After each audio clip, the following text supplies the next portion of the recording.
Continuando no módulo 1 do nosso curso, vamos falar agora sobre a histologia do coração. A parede do coração é formada por 3 camadas. Da mais externa para a mais interna, nós temos o epicárdio, miocárdio e endocárdio. Essa imagem detalha um corte feito nessa região do coração para visualizarmos as camadas de sua parede. O pericárdio fibroso não foi representado aqui.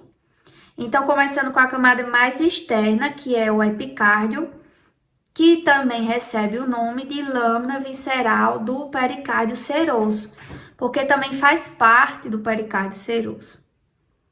Essa camada está aderida à superfície externa do coração.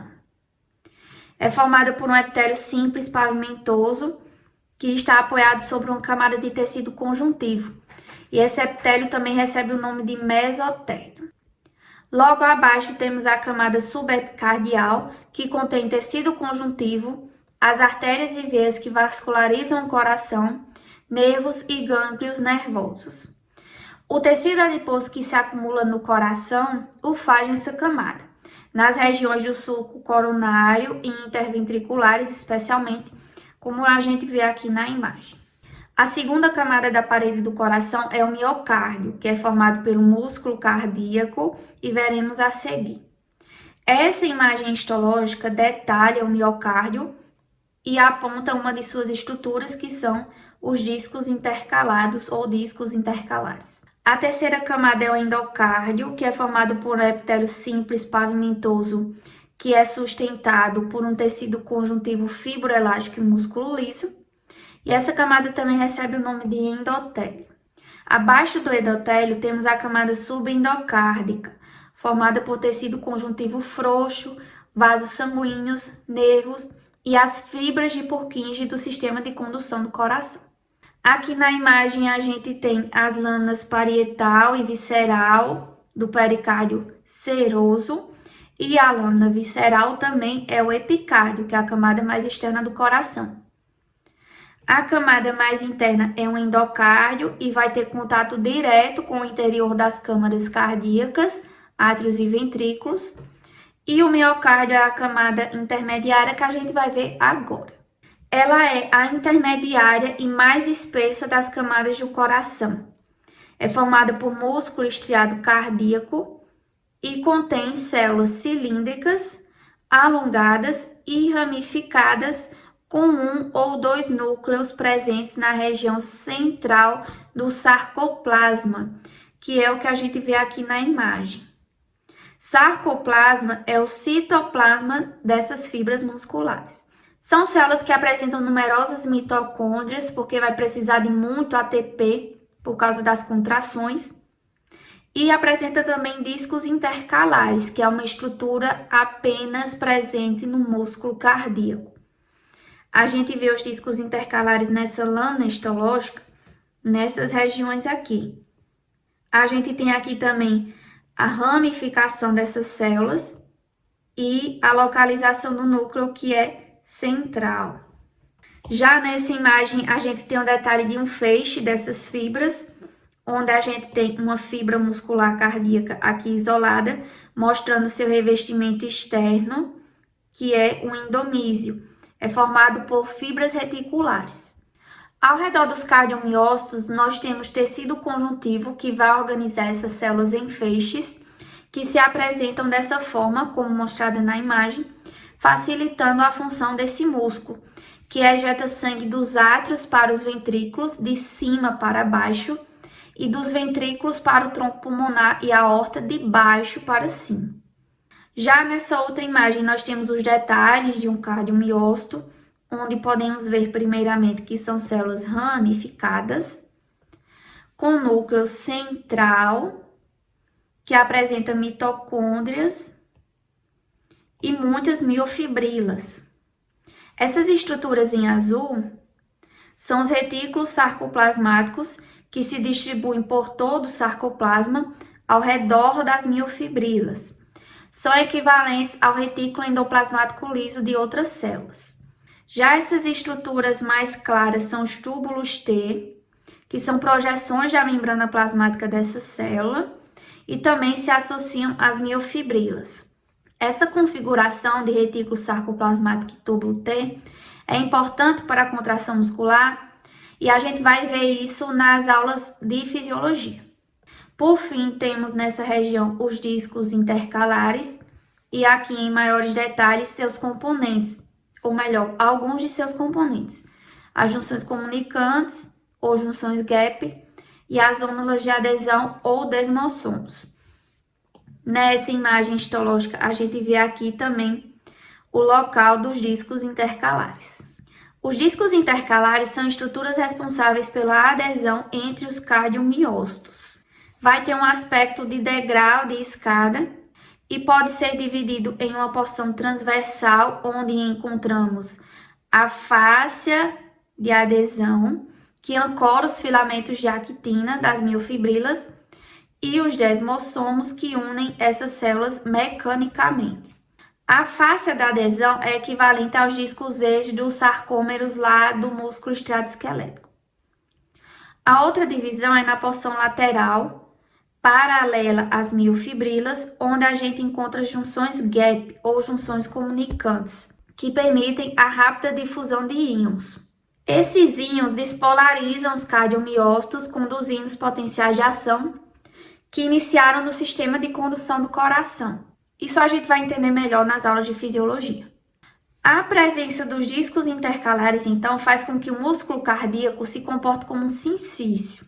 As células estão tão interconectadas que quando uma célula é excitada, o potencial de ação se espalha rapidamente para todas. A mesma coisa vale para a contração em si, porque temos os desmossomos que unem as células mecanicamente. Agora, importante deixar claro que o músculo atrial é um sincício e o músculo ventricular é outro sincício, porque eles estão separados eletricamente pelo esqueleto fibroso do coração. E cada um contrai e relaxa em momentos diferentes do ciclo cardíaco. Aqui na imagem a gente tem o detalhe dos discos intercalares, aqui em menor e maior aumento, onde a gente vê seus componentes, a fáscia de adesão, desmossomos e junções gap.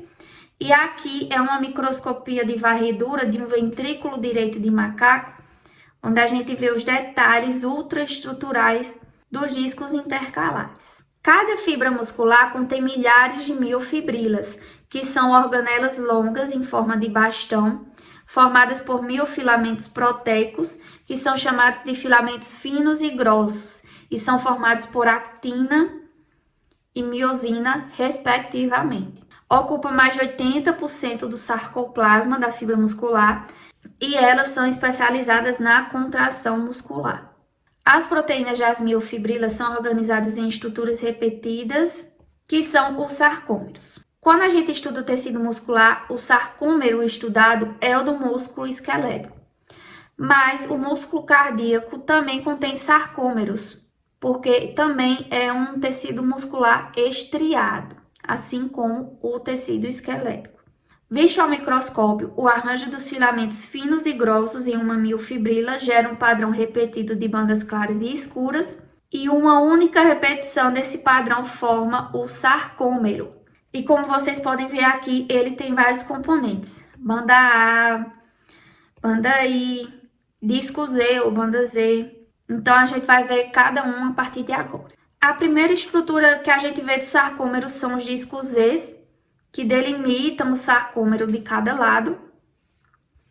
E é formado por proteínas que ancoram os filamentos finos do sarcômero. Na sequência, a gente tem a banda I, que se localiza na periferia do sarcômero e é formada apenas por filamentos finos. E a gente tem no meio de uma banda I um disco Z. Então, como o disco Z delimita um sarcômero, a gente tem uma metade da banda I para um sarcômero e a outra metade para o outro sarcômero.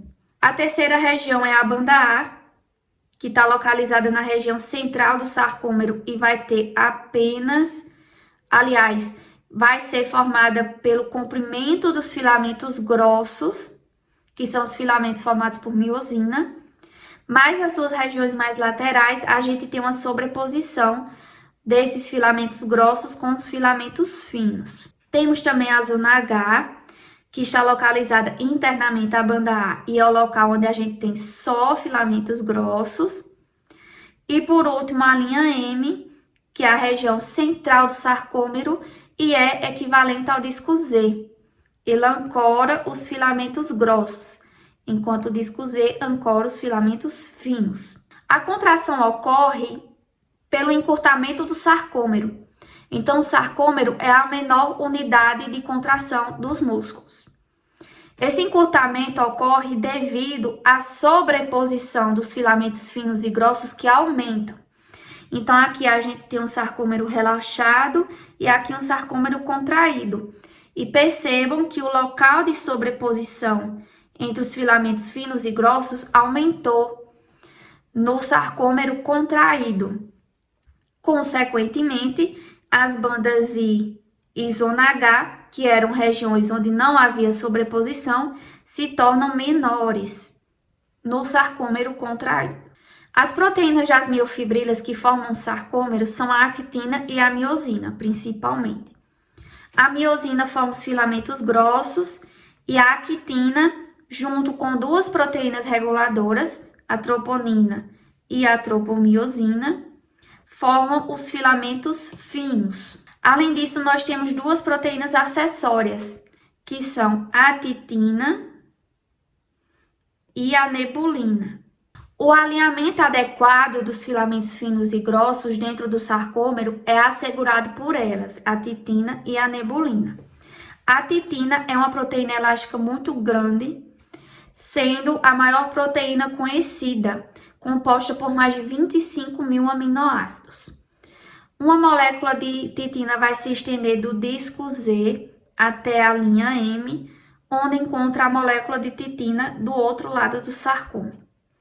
Ela vai ter duas funções.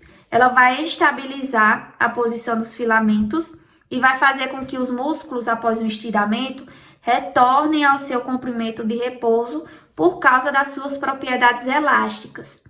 E para fazer isso, ela vai ser auxiliada pela nebulina, que também é uma proteína gigante, porém não elástica, que está presente associada aos filamentos finos, aos filamentos de actina. E como esses filamentos finos não alcançam a região central do sarcômero, a nebulina não atinge a linha M. Agora vamos explorar a estrutura molecular dos filamentos finos e grossos do sarcômero, começando pelos filamentos grossos. Eles são formados por 200 ou mais moléculas individuais de miosina do tipo 2, que é o principal componente desses filamentos. E essa molécula de miosina do tipo 2 é formada por 6 cadeias polipeptídicas, 2 cadeias pesadas, 2 cadeias leves alcalinas ou essenciais e 2 cadeias leves reguladoras. As 2 cadeias pesadas, elas se espiralam uma com a outra e tem 3 regiões. A região da cauda, do braço e da cabeça. Dessas 3, apenas a cauda é fixa.